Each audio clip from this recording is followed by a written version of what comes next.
गुरु ब्रह्मा गुरु विष्णु गुरुदेवो महेश्वरः गुरु साक्षात् परं ब्रह्म तस्मै श्री गुरुवे नमः। सरस्वती महाभागे विद्ये कमललोचने विश्वरूपे विशालाक्षे विद्यां देहि नमस्तुते। कर्पूरगौरं करुणावतारं संसारसारं भुजगेन्द्रं सदा वसन्तं हृदयारविन्दे भवं भवानी सहितं नमामि। कृष्णाय वासुदेवाय हरे परमात्मने प्रणतः कृष्णाय गोविंदाय नमो नमः। आज मैं श्रीमद् भागवत महापुराण के प्रथम खंड के चतुर्थ स्कंद के अथ त्रयोविंशोऽध्याय 23वां अध्याय हिंदी में का के रूप में आरंभ करता हूं।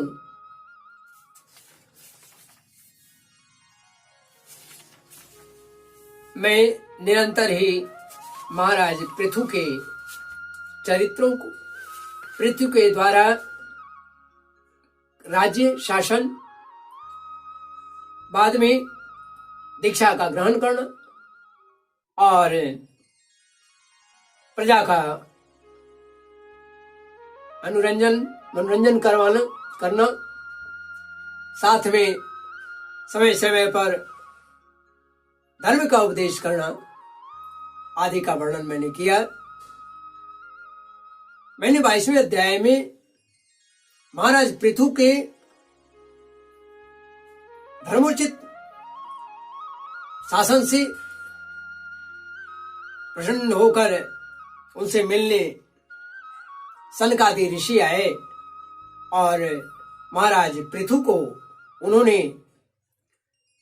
विशेष उपदेश किया और उस उपदेश के फलस्वरूप अब महाराज पृथु तपस्या के लिए जाने वाले हैं और बाद में वे परम लोक को गमन कर जाएंगे, जिसका वर्णन मैं अभी करूंगा। अब मैं श्रीमद् भागवत महापुराण के प्रथम खंड के चतुर्थ स्कंद के 23वां अध्याय राजा पृथु की तपस्या और परलोक गमन का वर्णन मैं हिंदी में आरंभ करता हूं का के रूप में। मैत्री जी कहते हैं कि दृष्टवात्मानं प्रवय समे कदा वैल्यात्मवान् आत्मना वर्धिता शेष स्वानुसर्ग प्रजापति।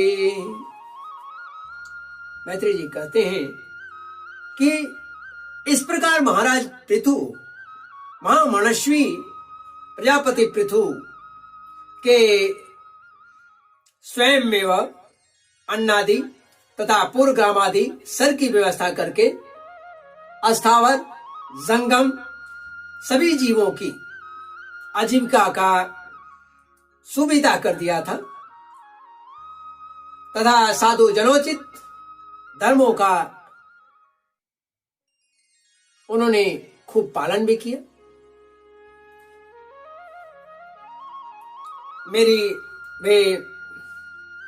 मेरी अवस्था कुछ ढल गई है और जिसके लिए मैंने इस लोक में जन्म लिया था उस प्रजा रक्षण रूप राजा ईश्वर आज्ञा का पालन भी हो चुका है। अतः अब मुझे अंतिम पुरुषार्थ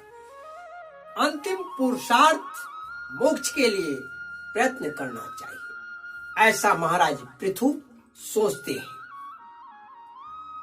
इस प्रकार मणिमल महाराज पृथु ये सोचते हैं और यही सोचकर महाराज पृथु अपने विरह में रोती हुई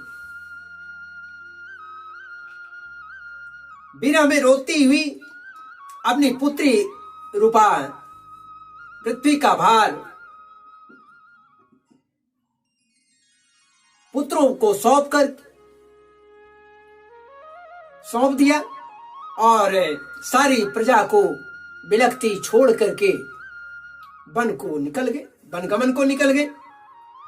वे अपनी पत्नी सहित, अकेले नहीं, पत्नी सहित जो है अकेले ही तपोवन में चले गए। वहां जाकर वहां भी वे वानप्रस्थ आश्रम के जो नियम होते हैं उन कठोर नियमों का पालन किया और पालन करते हुए कठोर तपस्या में लग भी गए। जैसे पहले गृहस्थ आश्रम में अखंड व्रत पूर्वक पृथ्वी को विजय करने में लगे थे। कुछ दिन तो उन्होंने कंदमूल खाकर बिताए, कुछ काल सूखे पत्ते को खा करके बिताए, कुछ पखवाड़े तक जल पी करके बिताए। इसके बाद में वे केवल वायु पर ही अपना जीवन निर्वाह शुरू किया। ग्रीष्मे पंच तपा वीरो वर्षा स्वासार्षाण मुनि आकंठ मग्न शिशिरे उदके स्थंडिलेशय। बीरबल पृथु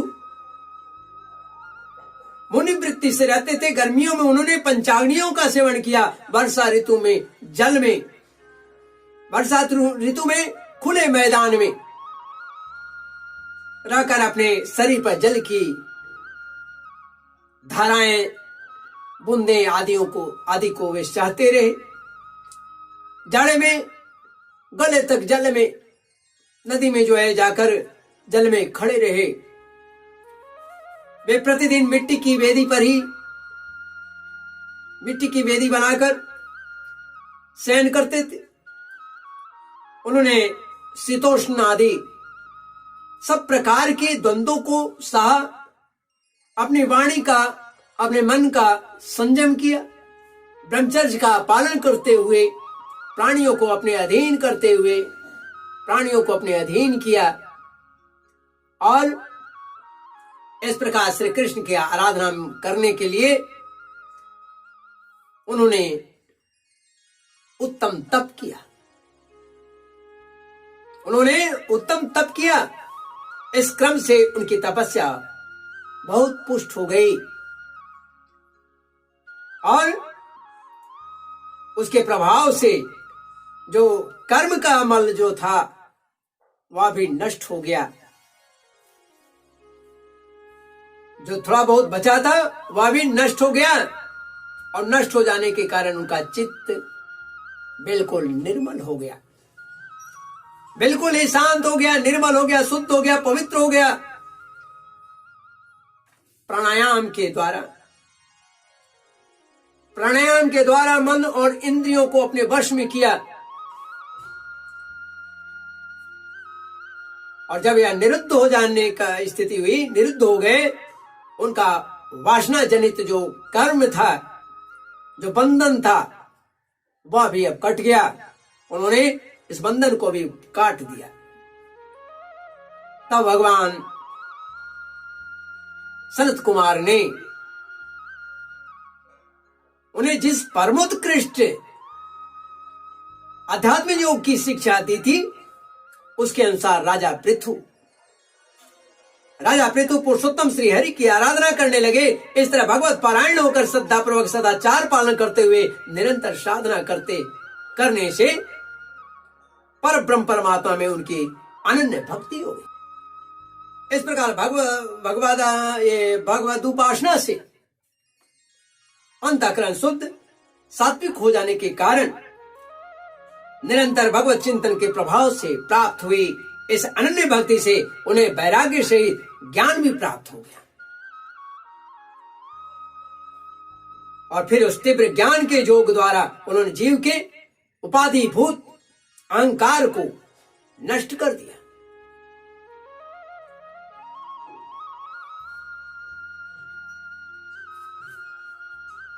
जो सब प्रकार के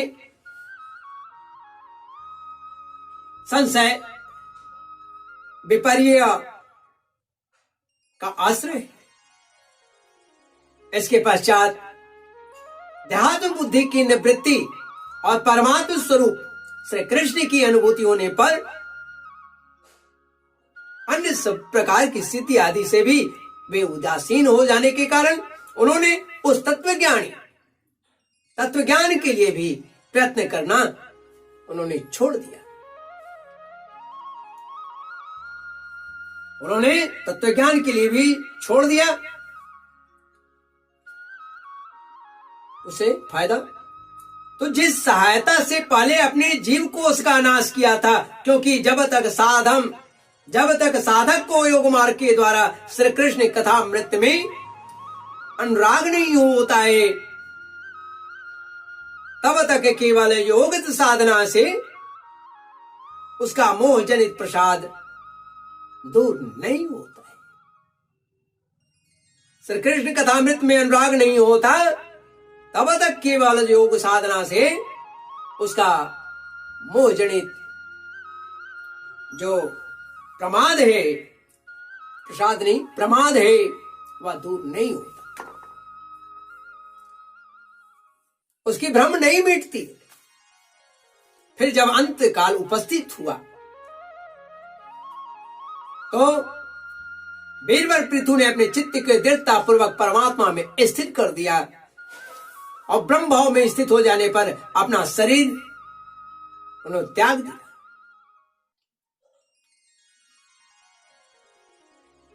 एवं सवीर प्रवर सायोज्यात्मात्मनि ब्रह्मभूतो दृढ़ं काले तत्याज स्वं कलेवरम् संवीड्य पायुं पार्षिणीभ्यां वायोमुत्सार्यञ्चने नाभ्यां कोष्ठेष्वस्थाप्य हृदुरकण्ठशीर्षणि। उन्होंने ब्रह्माओं में स्थित होकर अपना शरीर का त्याग कर दिया। उन्होंने एड़ी से गुदाब के द्वार को रोक प्राणवायु को धीरे धीरे मूलाधार से ऊपर की ओर उठाते हुए क्रमशः नाभि, हृदय, वक्षस्थल, कंठ और मस्तिष्क में स्थिर कर दिया। फिर उसे और ऊपर की ओर ले जाते हुए क्रमशः लगातार ब्रह्मरंध्र में स्थित किया। अब उन्हें किसी प्रकार के सांसारिक भोगों की लालसा थी नहीं, लालसा रही नहीं। फिर यथास्थान विभाग करके प्राणवायु को समष्टि वायु में, पार्थिव शरीर को पृथ्वी में, शरीर के तेज को समष्टि तेज में लीन कर दिया।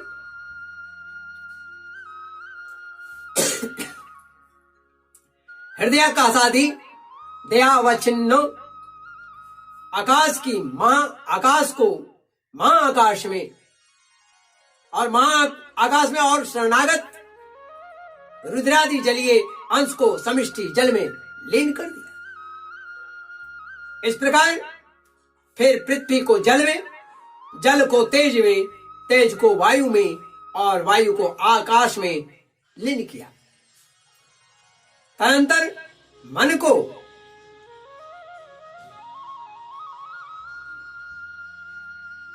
सविकल्प ज्ञान में जिनके अधीन वह रहता है उनकी बात। तो तदंतर मन को सविकल्प ज्ञान में जिनके अधीन वह रहता है उन इंद्रियों को उनके कारण रूप तन्मात्राओं में और सूक्ष्म भूतों तन्मात्राओं के कारण अहंकार के द्वारा आकाश, इंद्रिय और तन्मात्राओं को उसी अहंकार में लीन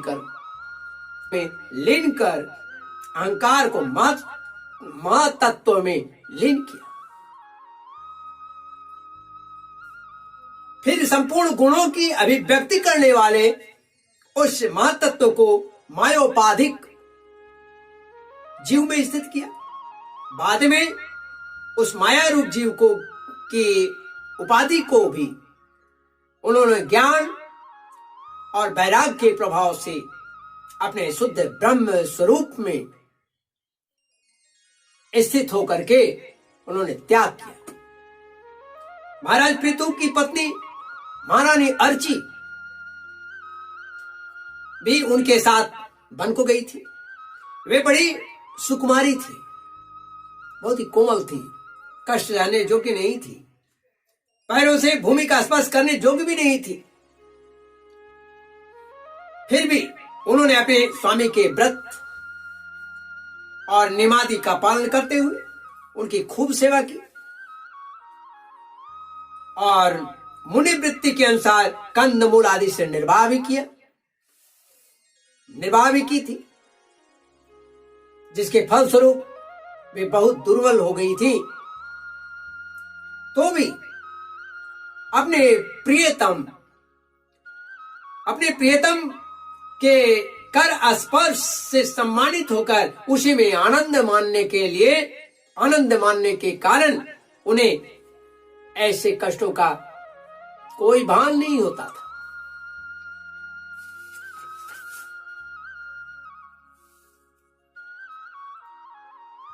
देहं विपन्ना किल चेतनादिकं पत्यो पृथिव्या दैतस्य चात्मन आलक्ष्य किंचिच्च विलप्य सासति चितामथारो पयददृशानुनि।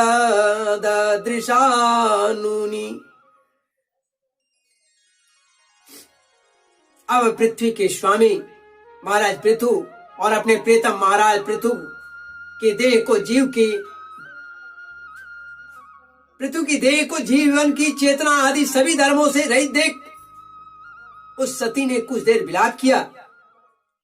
चूंकि महाराज परमधाम कर निकल गए थे, वह पत्नी को भी छोड़ दिया था उस वन में, और निष्प्राण हुए अपने पति को देख करके महारानी अर्ची बड़ा दुखी हुई। वह कुछ देर विलाप की और फिर पर्वत के ऊपर चिता बनाकर उसे उस चिता पर रख दिया। इसके बाद उस समय के सारे कृत्य कर जो भी कार्य होनी चाहिए थी करके नदी के जल में स्नान किया, अपने परम पराक्रमी पति को श्रद्धांजलि दी। श्रद्धांजलि दे करके आकाश स्थित देवताओं की वंदना की तथा 3 बार चिता की परिक्रमा करके पति देव के चरणों का ध्यान करते हुए वे सीधे अग्नि में प्रवेश कर गई। परम साध्वी अर्ची को इस प्रकार अपने पति वीरवर पृथु का अनुगमन करते देख सहस्त्रों वरदायिनी जो हजारों वर देने वाली जो देवियां थी अपने अपने पतियों के साथ वहां उपस्थित हो गई, उनकी स्तुति करने लगी।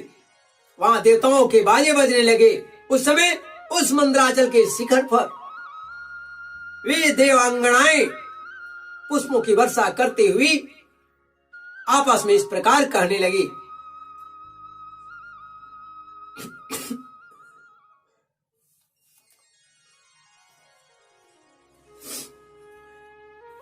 क्या कहती है?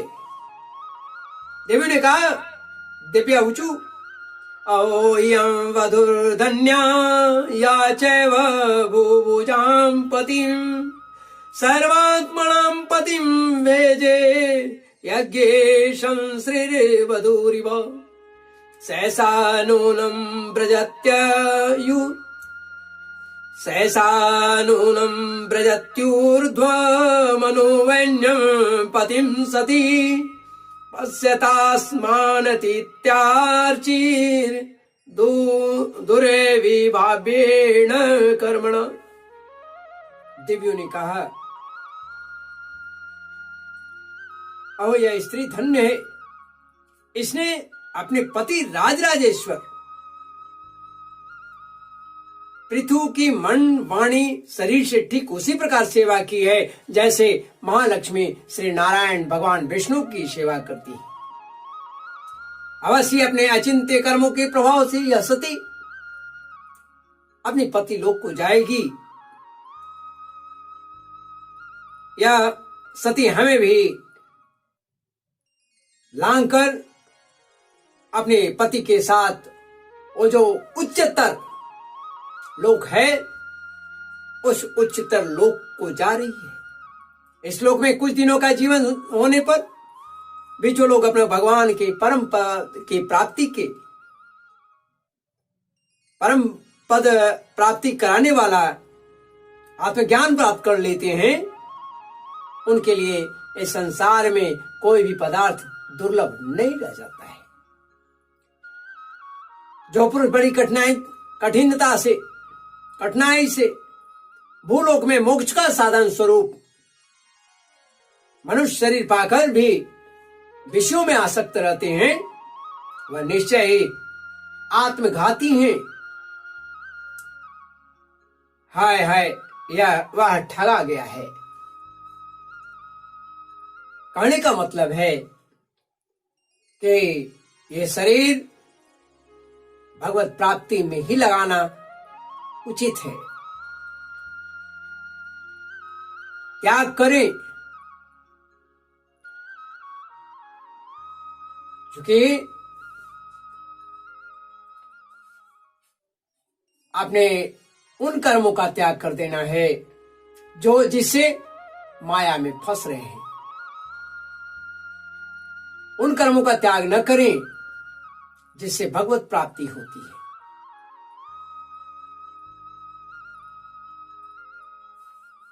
मैत्री जी कहते हैं, अस्तोवते स्वमर स्त्री सुपतिलोकं गता वधो जम्वायात्म विदाम दोर्यो वैन्य पापाच्युताशयः।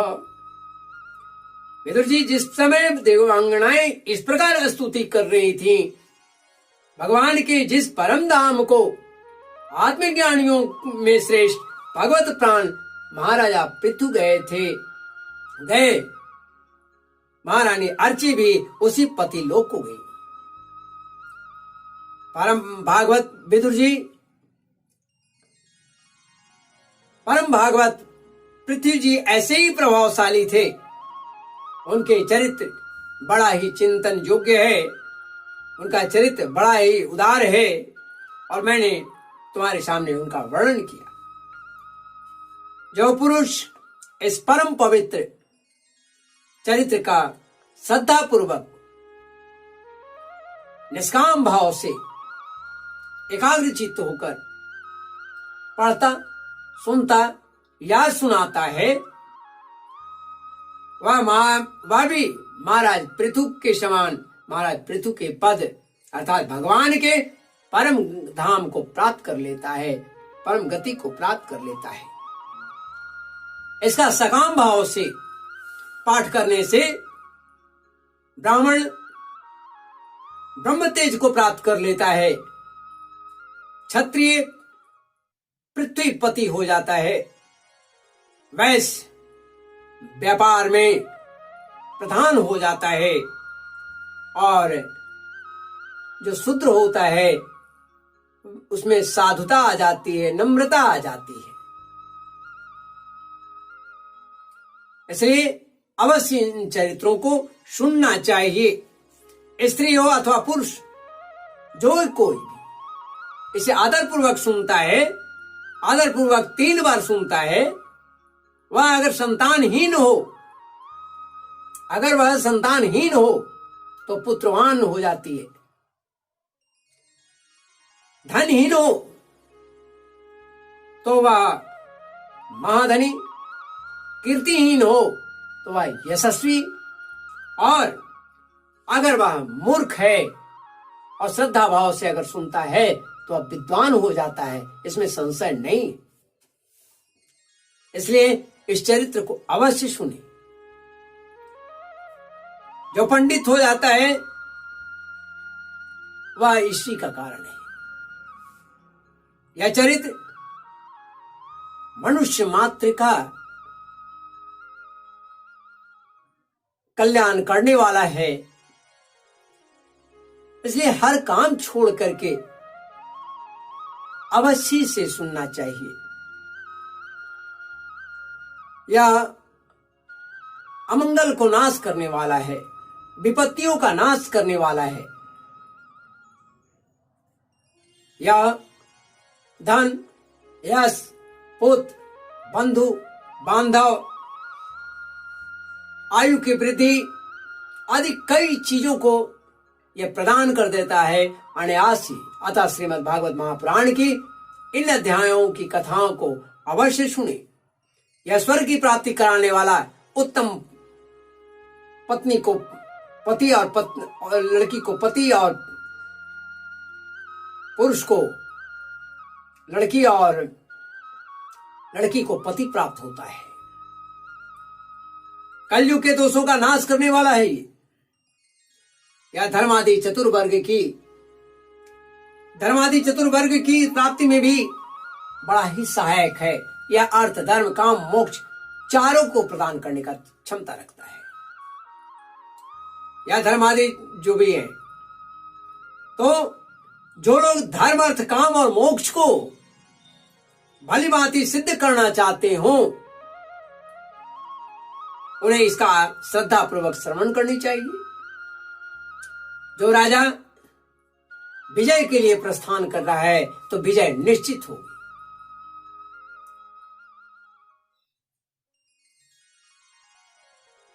विजय के जाते समय अगर सुन के जाता है तो उसकी विजय निश्चित होगी।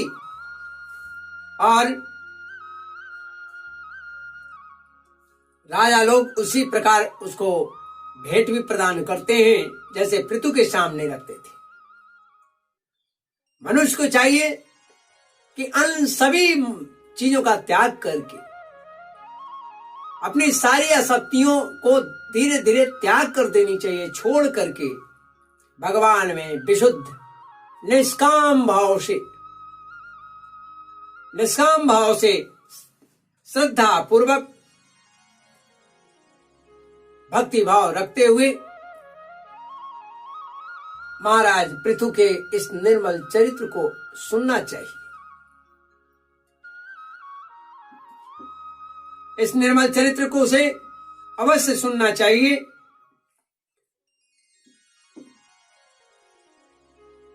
पढ़ सकता है तो अति उत्तम है। हे विदुर जी,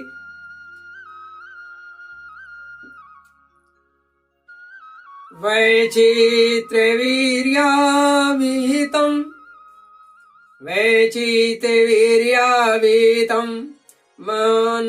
मन्मात्म्य सूचकम् अस्मिन् कृतमतिर्मर्त्य पार्थवीं गतिमाप्नुयात्। मैंने भगवान के महात्म्य को प्रकट करने वाला यह पवित्र चरित्र मैंने आपको सुना दिया है। इसमें प्रेम करने वाला पुरुष महाराज पृथु के समान ही गति को प्राप्त करता है। जो पुरुष इस पृथु चरित्र का प्रतिदिन आदर पूर्वक निष्काम भाव से श्रवण और कीर्तन करता है, उसका यानी जिनके चरण संसार सागर को पार करने के लिए नौका के समान हैं, उन श्रीहरि में सुदृढ़ अनुराग हो जाता है। इस प्रकार श्रीमद् भागवत महापुराण के प्रथम खंड के चतुर्थ स्कंद के अथा त्रयोविंशोध्याय 23वां अध्याय राजा पृथु की तपस्या और परलोक गमन का वर्णन हिंदी में खा के रूप में यहाँ पर समाप्त होता है। त्रुटियों के लिए मैं आप सभी से क्षमा चाहूंगा। अब मैं संस्कृत में इसे दूंगा। श्रीमन्नारायण नारायण नारायण जी गोविंद नारायण नारायण नारायण श्रीमन नारायण श्रीमन नारायण नारायण नारायण गोविंद नारायण नारायण नारायण मन भूल मत जइयो